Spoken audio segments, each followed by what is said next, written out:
All right, I guess we're starting early. I did not mean to hit that button yet, but hello and welcome to episode number 42 of the All Things Sports podcast. My name is Zach Bischoff, joining you from the abyss, and over on the other side of me is.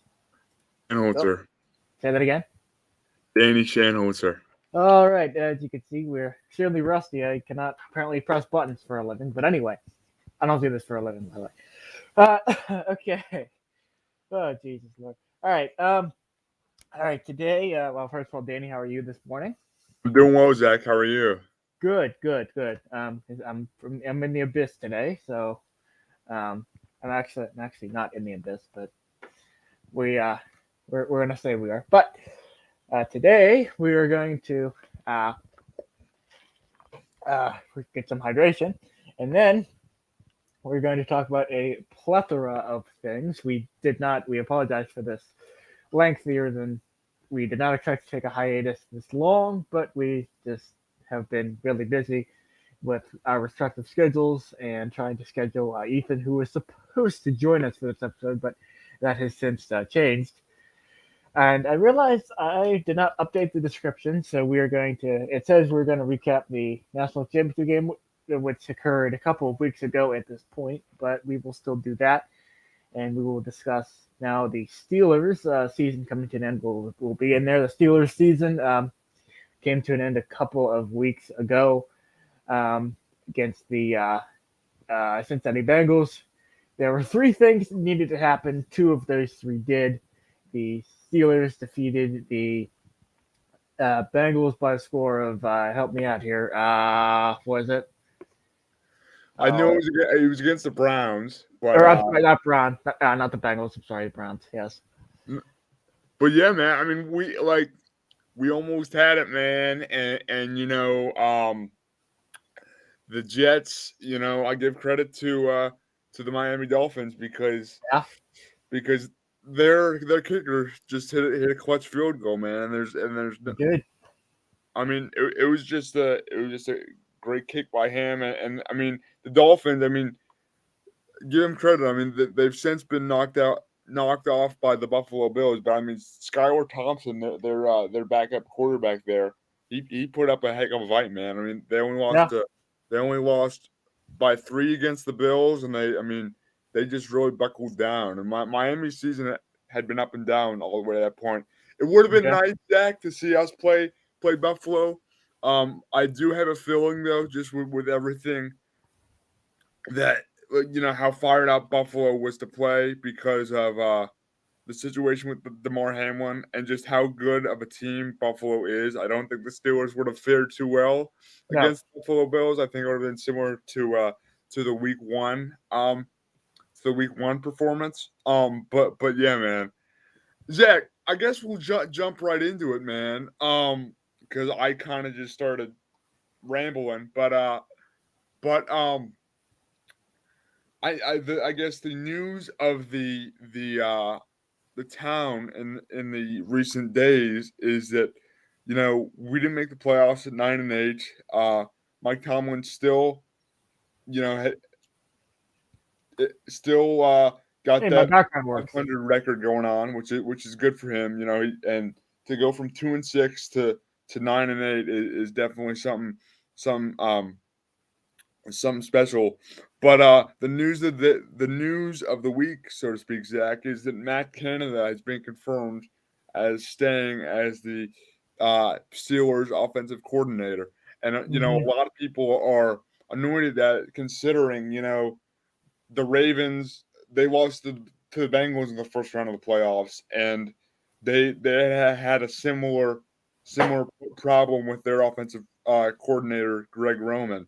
The Bucks, they really did not look good in their playoff game. I mean, just Tom Brady did not have a good game, and the play calling was not great, and their offensive coordinator was fired a couple of days after their playoff first round exit. You Hmm. know, I just people are fed up that the Steelers, are sticking to that Steeler way, so to speak. And I'm just, what are your thoughts on that, Jack? Yeah, and it's interesting to see. Just I believe by my count, there were like I believe it was as of the 21st of January. I believe it is seven current offensive coordinator job openings. So it's interesting. I want to hear your thoughts first on just the revolving door of offensive coordinator changes that are seem to be going on around the league. Yeah, man. I mean, like I said, Zach, I think that teams realize and teams kind of um realize that look, if your offense can't produce, and it's obvious kind of um that you kind of got to get rid of your offensive coordinator just because offensive play calling is too important in the NFL. And again, Zach, that is why I will say Matt Canada did some good things in that 7-2 run that we had, and that's not something. So I think when you look at the second half body of work, that's better than the first half. But I mean that's also just because Kenny Pickett played very very well. Um, Yes.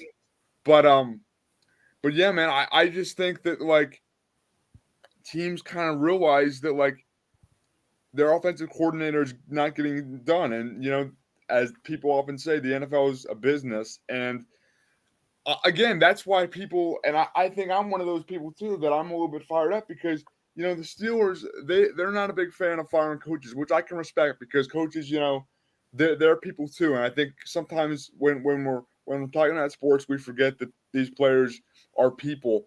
But I just think the Steeler way hasn't like we haven't won very many playoff games, Zach. This hasn't No. translated to much quote unquote on field success in the recent years, and I think getting rid of Matt Canada could have done that. Now I know he's kind of in a prove it year in his second. Going to be in his second year, but I think it's going to be more of the same, Zach. I mean, Yeah. Yeah. Now, here's your thoughts on this. I want your thoughts on this. How much of the second half success, particularly in that 7-2 run you were talking about, how much of that success can you attribute to Kenny Pickett? that is what I'm saying, Zach. That is what I'm saying, and I think that's what a lot of people around the city are saying because because I think um Kenny Pickett came out of college as the most quote unquote NFL ready quarterback, and obviously it takes a little bit of time to kind of get your feet wet in the NFL. I mean the NFL is different than college, but I also think Kenny Pickett's a quick learner, right? He picks up on stuff fast. He's a smart guy. He hangs in the pocket. He's willing to take hits, but so I think he more progressed as opposed to Matt Canada progressed. Now again, I think they kind of got on a similar wavelength as it got on because I mean obviously with more games you realize what Kenny Pickett's strengths really are and how well he can make reads and all that.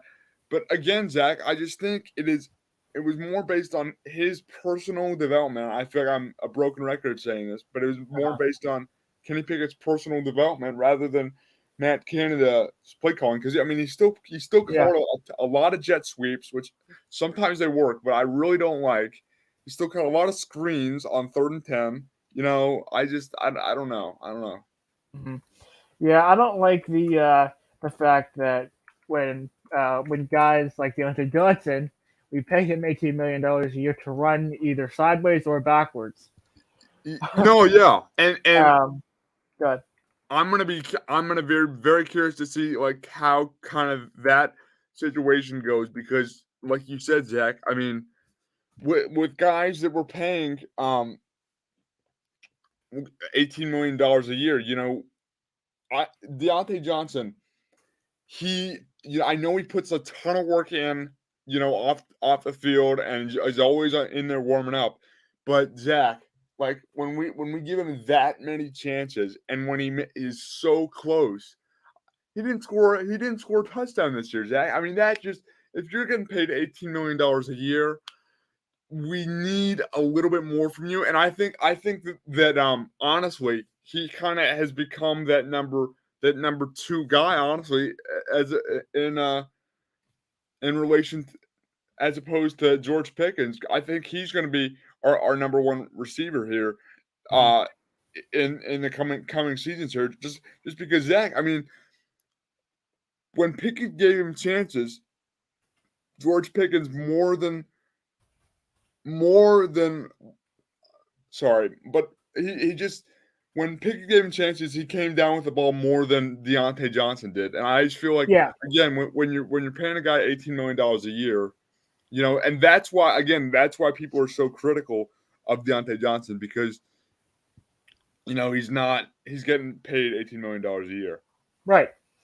And I think that George Pickens this year was wildly underutilized. Yeah, yeah. He should have been in there almost every down No, yeah, because because Zach, he like we didn't have just thinking back, we didn't have like that aside from Pickens there, he was our only big play threat wide receiver, and like the Bills, yeah, I mean they have a ton of those guys that just and that I feel like guys that can make, and this just seems like Captain Obvious over here, but guys that can make big plays, splash plays, make their team so much better. We didn't have a yes, ton of splash plays all throughout the season, Zach. Now I will say it we had more splash plays in that 7-2 stretch there. But I will say too, Zach, we didn't play. We didn't. Our first 8 weeks of the season was a gauntlet, man. I mean, that yeah, was, and when you look at our last 9 games of the season, I mean, that they were much easier. So I think that's something we got to take into account too. Uh, but yeah, Zach, um I don't know if where we're sitting right now.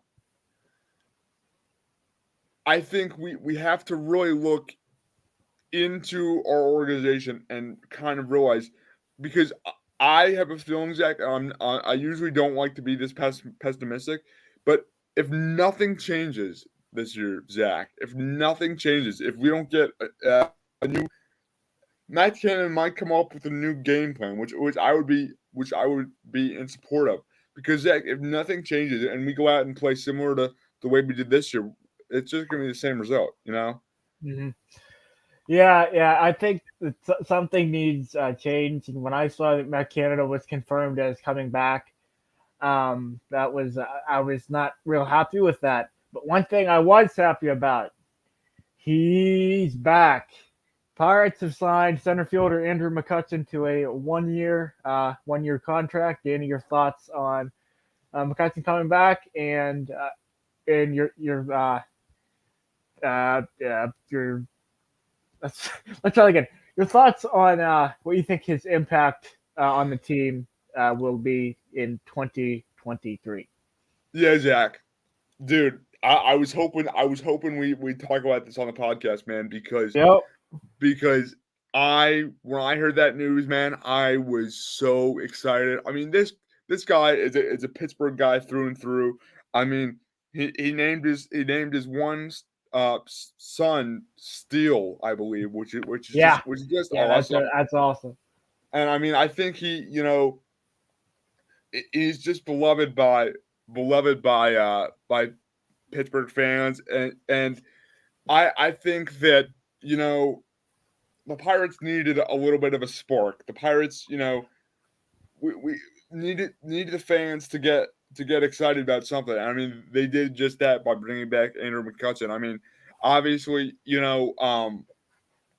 just from the playoff runs that he was a part of, just the number of All-Star games he was a part of with the Pirates. I mean, he just has a very an awesome legacy here, and hopefully that's going to continue. He is a little bit older, Zach. Mhm. But I specifically really liked what he said in his introductory press conference. He said, "I'm not coming here for a farewell tour. I want to help this team win." And I think when Andrew McCutcheon says that, he truly means it because I think that he wants to bring that winning pedigree back to PNC Park. And I know that one player isn't going to do it, but I think it is a step in the right direction. Not just for the overall morale of the Pirates organization Mhm. because I just think he's going to provide a spark that everybody in the city is appreciative of. You know what I mean? Mhm. Yeah, I think it'll be. I think it's a great move to bring him back. Now, like you said, he is older, but it is nice to see a man who was a part of some of the most recent success that I've personally seen in Yeah. my 19 or so years of life. So, I mean, 2013 through 2015 was some of the best Pirate seasons that I've ever seen, um, and we have not had anything close to that since. No. All right, now and one thing. Speaking of success, we're going to talk about Pitt basketball here next, and then we will talk about the college football national championship to round it out today. So Pitt basketball currently sits at let's see, I believe it is 13-6 overall and 6-2 in the Atlantic Coast Conference. Danny, your thoughts on Pitt's play, and specifically the play of players like Federico, which is Jamarius Burton and others. Yeah, man. I again, I came on here the last time we talked, and I was super duper excited, man, because they just gotten a big win over. I don't even remember what we talked about the last podcast No, because at that point, it's I been think so I think long. they were 3-0 or 4-0 in ACC play or something like that, and Yeah. they just come off wins over Virginia and North Carolina. Um, or maybe they just won against Virginia and were playing North Carolina. But long story Mhm. short, they beat both of those teams, man. And Zach, it just feels like you know, uh, it feels like a new type of year for Pitt basketball, man. Because I said this last time, but it's a prove it year for Jeff Capel. I mean, in the ACC, he hadn't had a ton of success up until this year. But Zach, I mean, it we went toe to toe with Duke at Duke, and I know Duke. They're I don't actually believe they're ranked at the moment. John Shire, uh, taking over for the great Coach K is probably dealing with a little bit of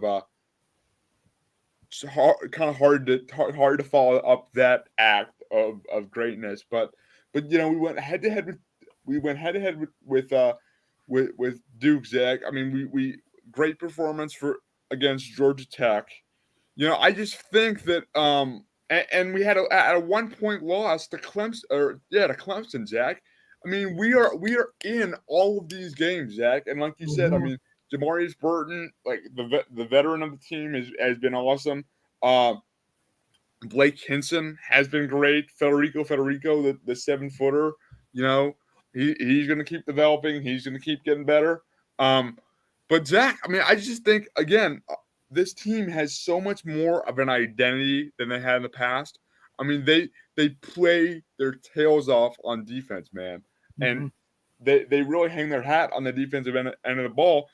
But they also, Zach, they have shooters around like guys like Jamarius Burton, so he can drive and kick. I mean, we just have more of a complete team than we've had in the past years, and I'm really hopeful that we can make a deep run in the ACC tournament here. We'll finish out conference play, but then make a deep run in the ACC tournament, and hopefully make the NCAA tournament. Zach, Yes, what do you say to that, Zach? I think Pitt is a lock to make the NCAA tournament this year. You heard it here first, folks, at the Mm-hmm. All Things Sports Like podcast. Yes, podcast. yes, yes. I think Pitt. I think Pitt is a lock to make it to the NCAA tournament. I mean, Pitt is just playing too well. I mean, yes, you have a lot of good guys in, like you mentioned, Federico, and Jamarius Burton. And all their games, like I usually don't really watch Pitt basketball closely, but this season I really am. I really am keeping an eye on them, and I saw like, oh, they're 4-0 in ACC play, first time that's happened in I think ever, I believe.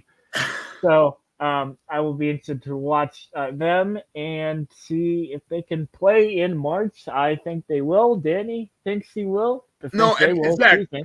Zach, how much of a because there are Pitt basketball fans out there that Oakland Zoo just hasn't been popping quite as much because we just again we haven't really had an identity. How much of a boost would that give Pitt basketball fans if we can make it to the to the NCAA tournament? Yeah. Because then Zach, then coming back next year we got standards.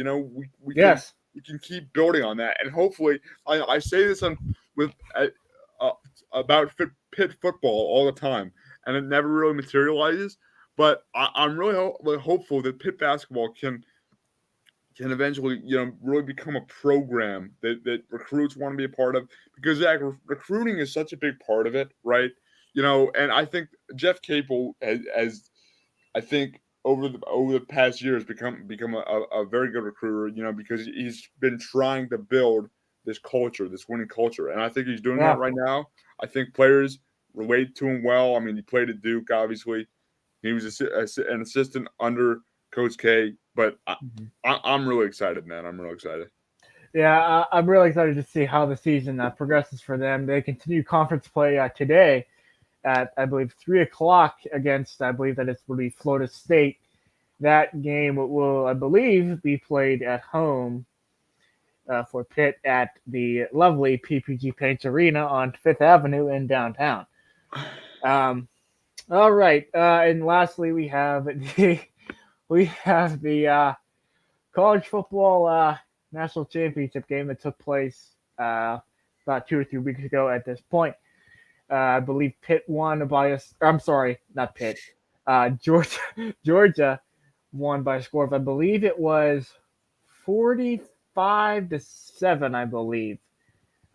Georgia. So, Danny, your thoughts on that game, and just your thoughts on Georgia winning it once again. Yeah, man, for sure. Um, I think many people expected Georgia to win, and I know this is a while back, but I'm thinking back that most people said Georgia would win, but nobody really said that it would be that much of a one sided affair. I mean, Georgia, man, like they were all year. They just were dominant. I mean, their defense held TCU to 7 points. Their offense just was like a machine. It was like they were kind of like a machine. They just never really struggled to get anything going. And I really thought that TCU's offense was, you know, their that's what they kind of were all year, and I mean Yeah. that's why they were in that spot. Credit to TCU. I mean, their Correction. high-powered offense. Max Duggan was a Heisman finalist, Hmm. so obviously, he had a great year. It's so tough, Zach. I feel Hmm. like to play, you get to the national championship. It's so tough to then. I mean, you played a ton of games back to free off season workouts have been taking place like 9 months ago. I mean, it really is a grind. So Yeah. Georgia, again, Kirby Smart has a winning formula there. He knows how to get his players the best out of his players. I think TCU though. I don't think they're going to be kind of a Cinderella story. I think they're going to be. I don't know if they'll make it a national championship every year, but with the college football playoff expanding, I think they'll be in the mix Yeah. uh, for a while now. What do you think, Yeah. Zach? Correction, 65-7. Georgia defeated TCU. They finished season 15-0. Georgia does, and TCU will finish with a 13-2 record. Yeah, I think that game was over. I believe it was 28-0 in the first quarter. Yeah, So at that point, I mean, Georgia's running attack was in full swing like it always is. And I really don't have many thoughts because I thought, I mean, Georgia, I believe, was a 28.5 point favorite, I believe, when I looked at the odds. So I don't really have many thoughts as I expected Georgia to win, and they did. They are continuing to be powerhouses, and they continue to run the um, college football world, it seems. Danny, any final closing remarks for the folks listening and or no, watching? Zach. Obviously, great to be back here. Um, again, obviously, really like doing it. I think I always kind of my schedule gets a little bit better after in the coming weeks here. So So Yes. hopefully able to do more of these here. And Yes. just again, really like always like talking sports with you, man. So Mm. thanks for having me. All right. Yeah, be on the lookout for a new episode of Sled Hockey Stories in the next 2 or 3, maybe 4 weeks here, as Dan and I will be traveling out of town for at least my first tournament of the year. I know, Danny, it's not your first tournament of the year, but we will do a Sled Hockey Stories episode to recap that when it does occur. We will see you next time right here on the All Things Sports Podcast. We thank you all for watching. I am Zach Bischoff saying so long.